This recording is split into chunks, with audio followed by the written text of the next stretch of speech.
Student. आज हम respiration का बहुत ही इम्पोर्टेंट टॉपिक डिस्कस करने जा रहे हैं जिसका नाम है chemiosmotic hypothesis. Chemiosmotic hypothesis. Chemi means chemical, osmotic means osmosis. यहाँ पर केमी ऑस्मोटिक हाइपोथेसिस ये जो टर्म है ये transfer of H plus ion from its higher concentration to lower concentration इसके लिए दी गई है।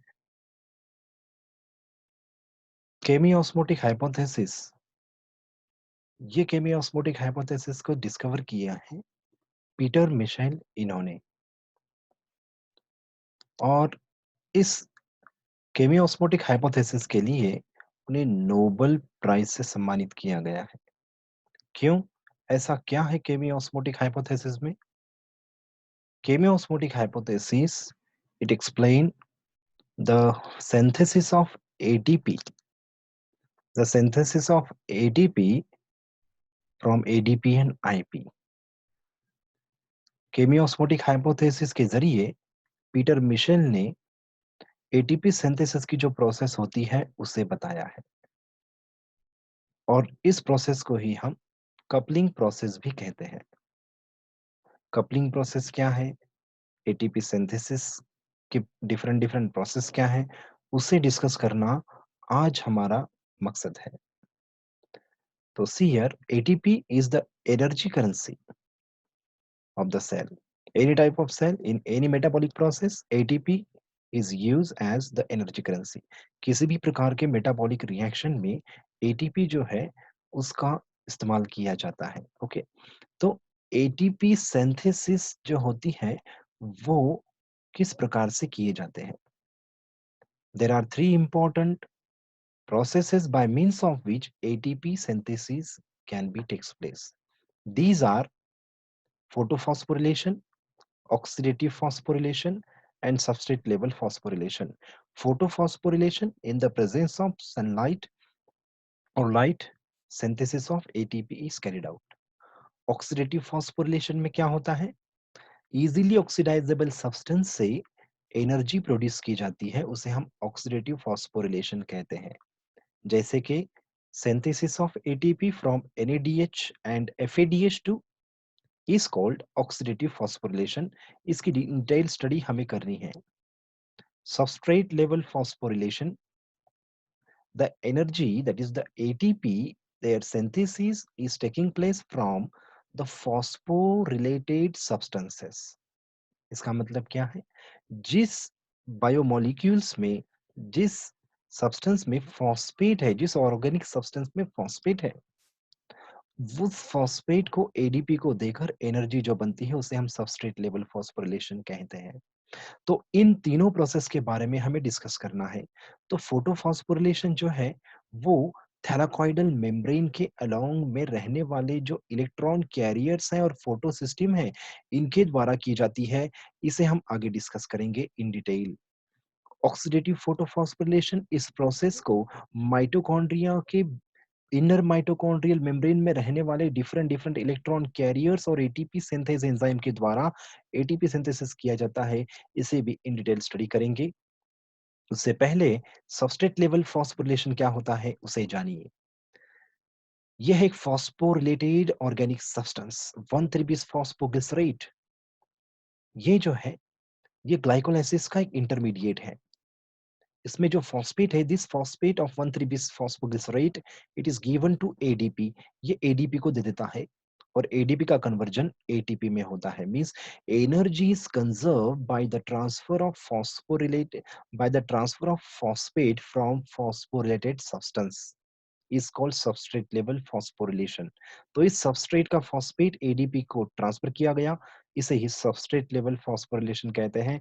ये प्रोसेस एटीपी सॉरी ग्लाइकोलाइसिस और क्रेब्स साइकिल में हमें नजर आती है। नेक्स्ट वन, तो यहाँ और एक एग्जांपल है ग्लाइकोलाइसिस का, जहां फॉस्फोइनोल पैरिविक एसिड का कन्वर्जन, यहाँ पर फॉस्फोइनोल पैरिविक का कन्वर्जन जो पैरिवेट में होता है उस समय फॉस्फोइनोल पैरिवेट का फॉस्फेट के एडीपी को दे दिया जाता है। तो ये सबस्ट्रेट लेवल फॉस्फोरिलेशन सेकंड है ग्लाइकोलाइसिस की। इसी तरह से सक्सिनिल कोएंजाइम ए का कन्वर्जन सक्सिनिक एसिड में होता है और इस रिएक्शन के समय एटीपी सिंथेसिस होती है क्रेब्स साइकिल में। ये तीनों प्रोसेस सबस्ट्रेट लेवल फॉस्फोरिलेशन कहलाती है। तो सबस्ट्रेट लेवल फॉस्फोरिलेशन क्या है? The synthesis of ATP by the utilization of phosphate in organic phosphorylated substance is called substrate level phosphorylation. तो ये था substrate level phosphorylation के बारे में। अब हम जानेंगे in detail study of oxidative phosphorylation and photophosphorylation. जैसे कि मैंने बताया oxidative phosphorylation क्या होता है? This oxidative phosphorylation and photophosphorylation in these are the two important concepts related with the ATP synthesis, in which ATP synthesis is carried out by allowing the concept of Kb osmotic hypothesis. Oxidative phosphorylation और photophosphorylation, इन दोनों concept में जो ATP synthesis होती है उसके पीछे main concept है chemiosmotic hypothesis का। Chemiosmosis is the basic concept behind the ATP synthesis in oxidative and photophosphorylation. This chemiosmotic hypothesis was given by Peter Michel in 1961 and awarded with the Nobel Prize in 1965. Therefore, see here why the Peter Michel is what is the significance of this chemiosmotic hypothesis? Chemiosmotic hypothesis का significance क्या है? केमियोस्मोटिक concept के द्वारा prokaryotic bacteria से लेकर higher eukaryotic organism जैसे कि human being, इन सभी में जो एटीपी सिंथेसिस होती है, इन सभी की प्रोसेस एक समान है। All the living organism they are converge at at this process, chemiosmotic concept of ATP synthesis, it takes place in prokaryote as well as eukaryote। ये क्या कंसेप्ट होता है?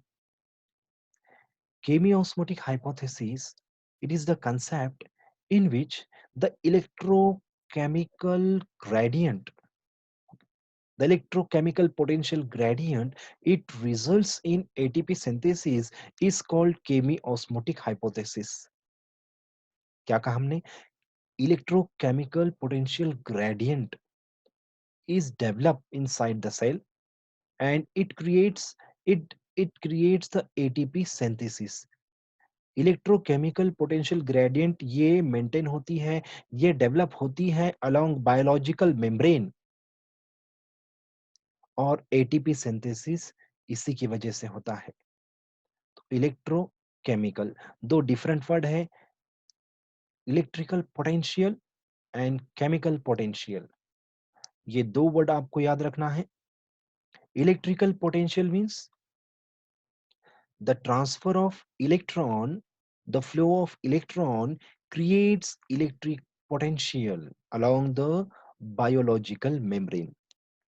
Biological membrane क्या है? Biological membrane, any lipid bilayer membrane can be called as biological membrane। The inner membrane of mitochondria, it is the biological membrane। The thylakoidal membrane of the chloroplast, it is again the example of biological membrane। The plasma membrane of any living organism, it is again the example of biological membrane।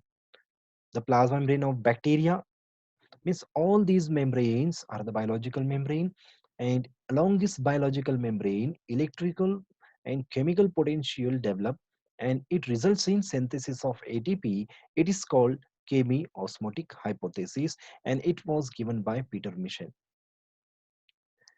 By using this concept, the ATP synthesis is takes place in chloroplast, in mitochondria, and in bacteria also. Means it is the common process for ATP synthesis in all living organism. Therefore, Peter Michel got awarded with the Nobel Prize. First of all, we'll study about oxidative phosphorylation. Oxidative phosphorylation means the oxidation of NADH and FADH it results in the synthesis of ATP is called oxidative phosphorylation. जो NADH means nicotinamide adenine dinucleotide. Okay, ये जो है NADH और FADH flavin adenine dinucleotide. So these NADH and FADH, when they undergo oxidation in mitochondria, it synthesizes the ATP.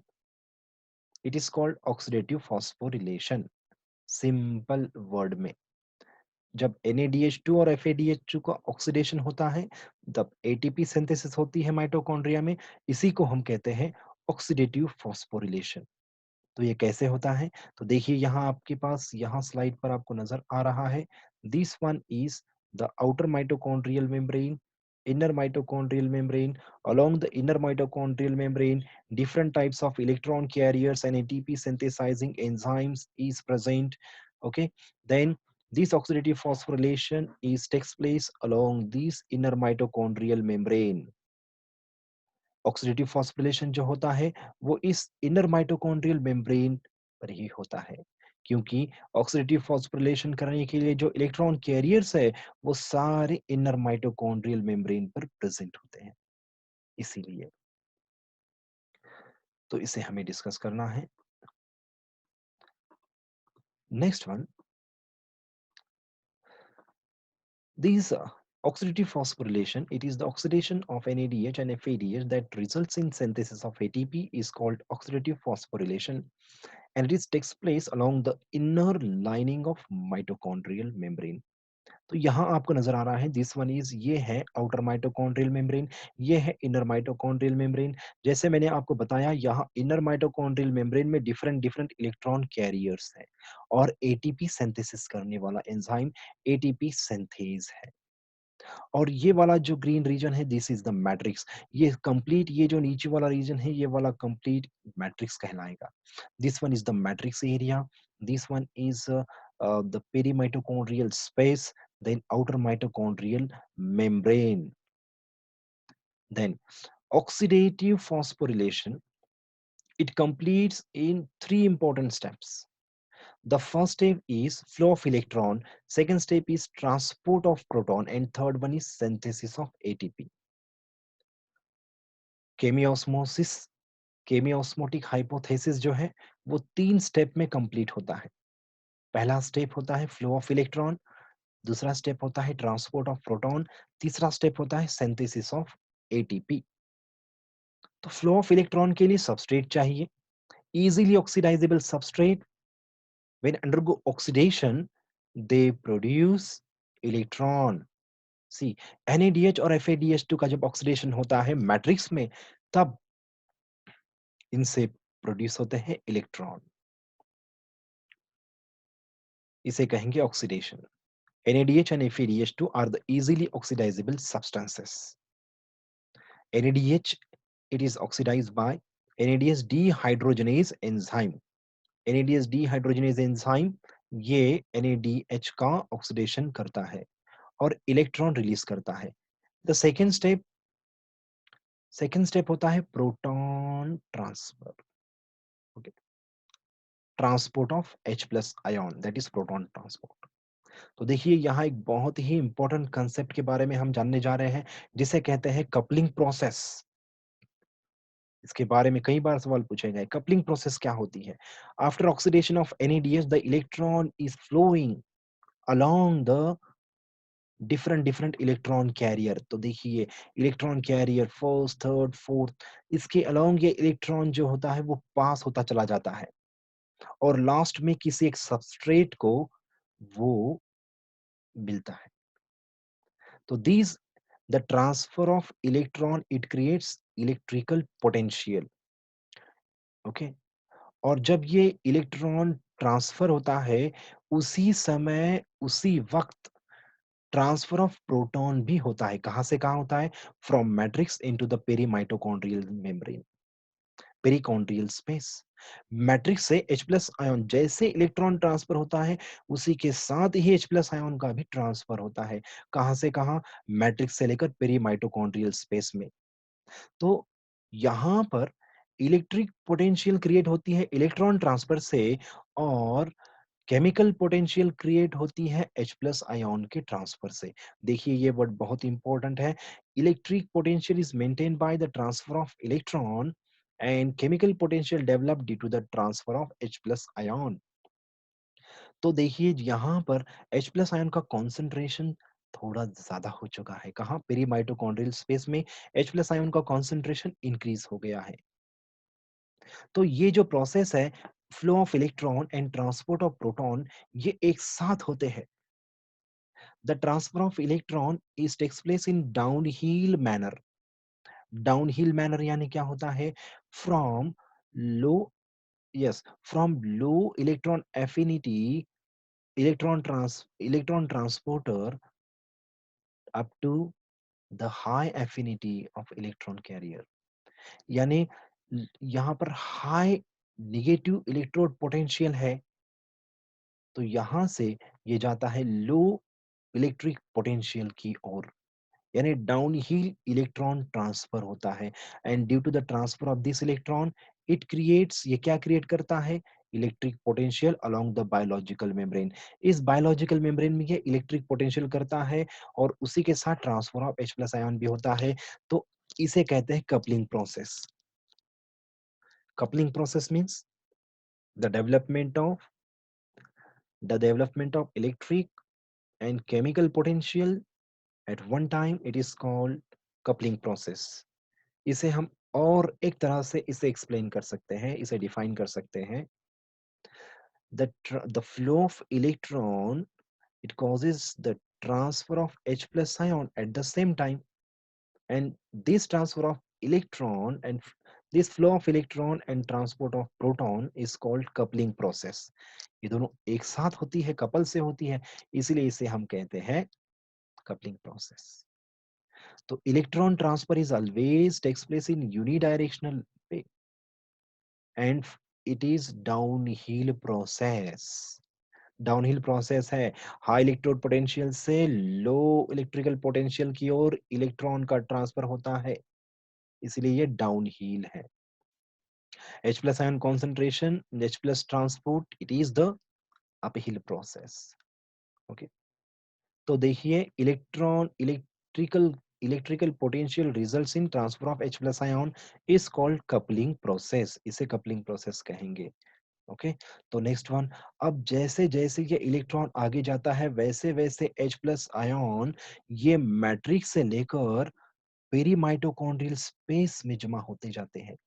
इस तरह से proton chemical potential जो है वो पेरी माइटोकॉन्ड्रियल स्पेस में वो इंक्रीज होती जाती है। H plus ion concentration increase होता जाता है, केमिकल पोटेंशियल इंक्रीज होती जाती है। जैसे जैसे इलेक्ट्रॉन ट्रांसफर होता है, वैसे वैसे H प्लस आयन मैट्रिक्स से लेकर पेरी माइटोकॉन्ड्रियल स्पेस में ट्रांसफर होता है। तो transfer of electron and transfer of H plus ion, these two transports are the coupling process, इसीलिए हम इसे कपलिंग प्रोसेस कहते हैं। Electrical potential and development of electrical potential and development of chemical potential are the coupling process. तो इससे क्या होता है? तो देखिए, जो H प्लस आयन कॉन्सेंट्रेशन, देखिए अलोंग दिस बायोलॉजिकल मेम्ब्रेन, ये जो बायोलॉजिकल मेम्ब्रेन है, यहाँ मैट्रिक्स में H प्लस आयन कॉन्सेंट्रेशन लो हो चुका है, और पेरी माइटोकॉन्ड्रियल स्पेस में H plus ion concentration high हुआ है। और ये high concentration of H plus ion, it stimulate the FO particle of ATP synthase enzyme। जो एटीपी सिंथेज एंजाइम है, जो एटीपी सिंथेसिस करता है, इसका जो बेसल पार्ट है, बेस, उसे हम एफओ कहते हैं। F0 भी कहा जाता होगा, मगर एफओ कहना जरूरी है। तो एफओ पार्टिकल जो बेसल यूनिट है, बेसल बेस है, it perform facilitated diffusion of H plus ion from perimitochondrial space into the matrix। तो ये है synthesis of ATP की process। The synthesis of ATP and the transfer of H plus ion from perimitochondrial space into the matrix, these are again the coupling process। ये भी एक coupling process है। कौन सी coupling process है? देखिए, third point हम discuss करने जा रहे हैं, सिंथेसिस ऑफ एटीपी। यहाँ क्या हो रहा है? The increase concentration of H plus ion, it stimulate the FO particle. जिस FO FO particle of ATP synthase enzyme, it perform facilitated diffusion of H plus ion. It is the passive transport. Passive transport means from the H plus ion, it is transfer from its higher concentration towards the lower concentration. यहाँ पर H plus ion का chemical potential gradient पेरीमाइटोकॉन्ड्रियल space में बहुत ज्यादा हो चुकी है। इस वजह से H plus ion जो है वो हाई concentration से यानी पेरीमाइटोकॉन्ड्रियल स्पेस से वो कहाँ ट्रांसफर होंगे? वो वापस मैट्रिक्स में आएंगे। मगर ये किसके थ्रू आते हैं? These H plus ion they pass through FO particle. Why? Because FO particle it perform facilitated diffusion of H plus ion. ये प्लस आयन का H प्लस आयन का फैसिलिटेटेड डिफ्यूजन कर दिया जाता है F0 पार्टिकल के द्वारा।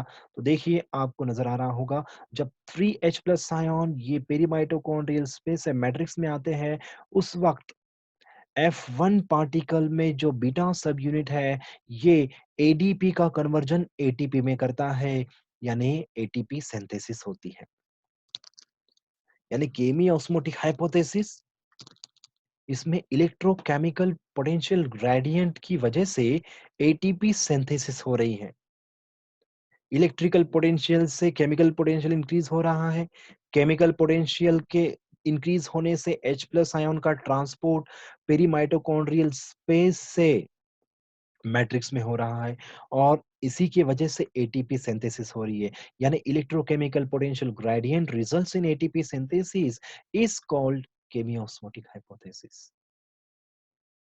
और ये जो केमियोस्मोटिक हाइपोथेसिस है यहाँ पर इलेक्ट्रॉन डोनर ये NADH है NADH का ऑक्सीडेशन होकर यहाँ एटीपी हो रहा है अगर NADH का ऑक्सीडेशन नहीं होता अगर इलेक्ट्रॉन ये इलेक्ट्रिकल पोटेंशियल अगर क्रिएट नहीं होती तो H प्लस आयन ट्रांसपोर्ट नहीं होते ये ट्रांसपोर्ट नहीं होते तो एटीपी सिंथेसिस नहीं होती ये सारा वाक्य शुरू हुआ NADH के ऑक्सीडेशन से NADH का ऑक्सीडेशन अगर नहीं होता तो इलेक्ट्रॉन रिलीज नहीं होते इलेक्ट्रॉन रिलीज नहीं होते तो इलेक्ट्रिकल पोटेंशियल ग्रेडियंट मेंटेन नहीं होती तो केमिकल पोटेंशियल भी मेंटेन नहीं होती केमिकल पोटेंशियल मेंटेन नहीं होती तो H प्लस आयन ये पेरीमाइटोकॉन्ड्रियल स्पेस से मैट्रिक्स में ट्रांसफर नहीं होते ओके तो इसे कहते हैं केमियोस्मोटिक हाइपोथेसिस ओके तो यहाँ due to the oxidation of NADH it results in synthesis of ATP is called oxidative phosphorylation तो यहाँ ATP synthesis transfer of H plus ion this transfer of H plus ion and synthesis of ATP are the coupling process and it is facilitated by the F0 particle of ATP synthase ATP synthase का ये जो F0 particle है इसे हम coupling factor कहते हैं यह question कई बार पूछा गया है एटीपी सिंथेस का जो F0 फैक्टर है F0 जो सब यूनिट है FO पार्टिकल है उसे हम कपलिंग फैक्टर कहते हैं क्योंकि it perform facilitated diffusion of H plus ion अगर F0 नहीं होता तो फैसिलिटेटेड डिफ्यूजन नहीं होता फैसिलिटेटेड डिफ्यूजन नहीं होता तो एटीपी सिंथेसिस नहीं होती इसीलिए F0 को हम FO पार्टिकल को हम क्या कहते हैं FO पार्टिकल को हम कहते हैं कपलिंग फैक्टर तो ये था complete oxidative phosphorylation okay oxidative phosphorylation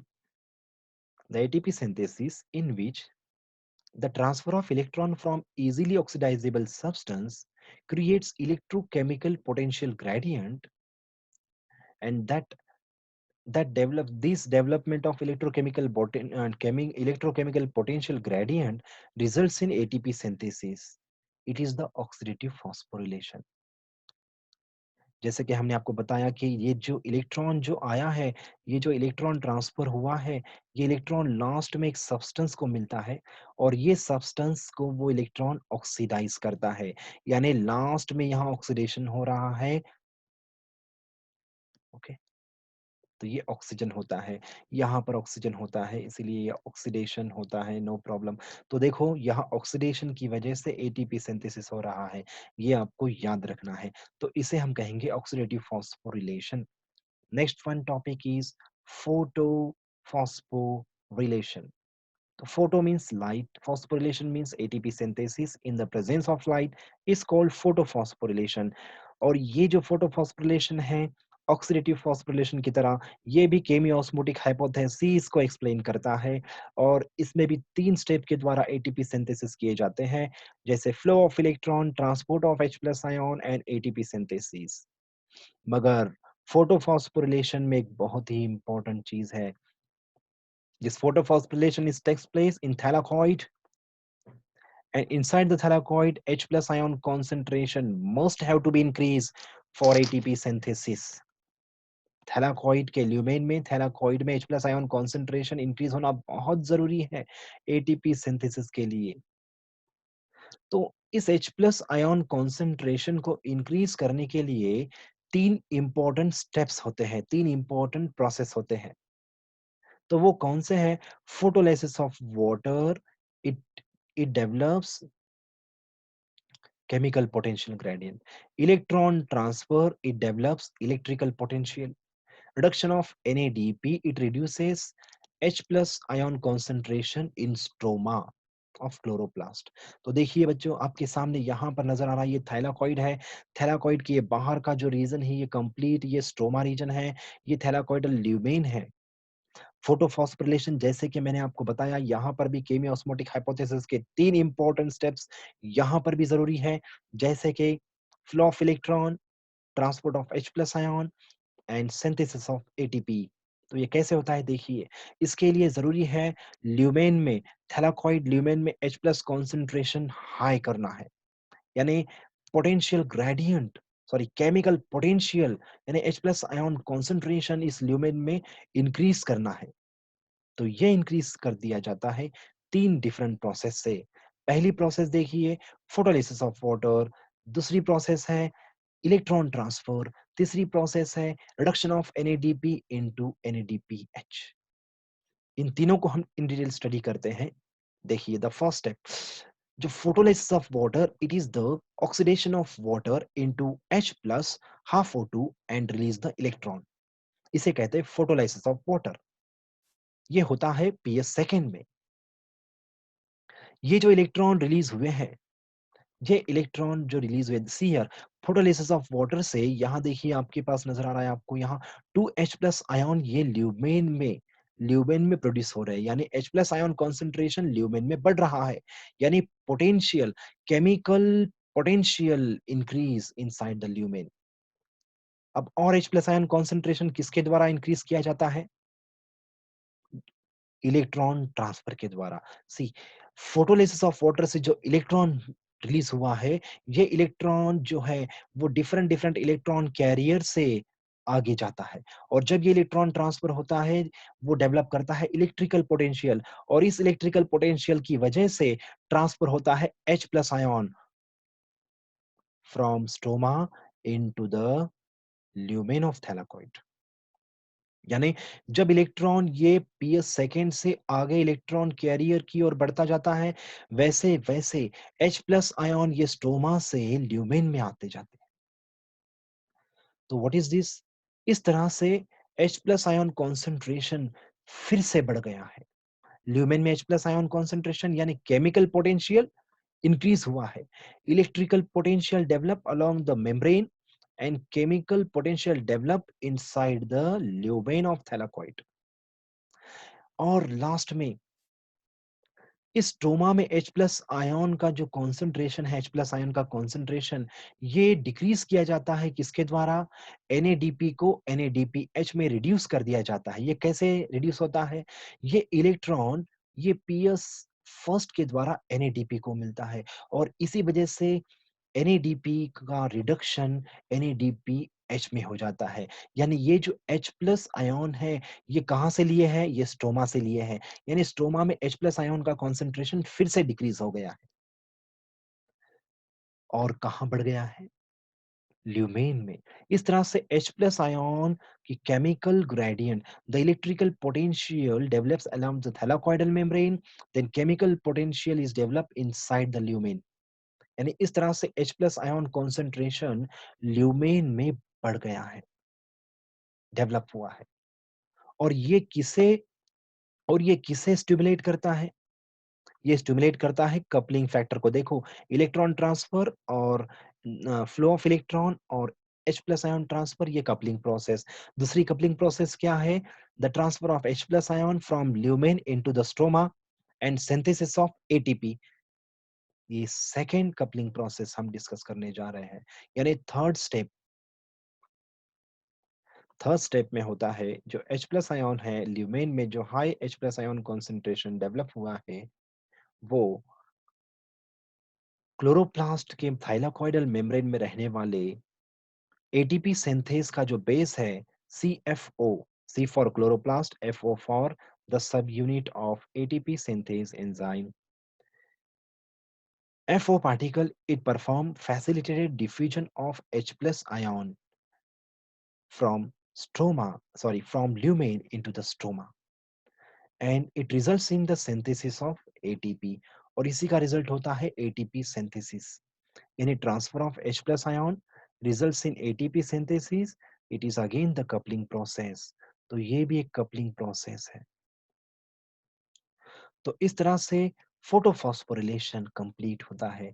ATP synthesis due to the stimulation of light is takes place by the chemiosmotic hypothesis discovered by Peter Michel। तो ये हुआ प्लांट्स और एनिमल्स के बारे में। What about bacteria? बैक्टीरिया में ये केमी ऑस्मोटिक हाइपोथेसिस कैसे फॉलो होता है, उसे हम डिस्कस करेंगे। This is the bacterial cell.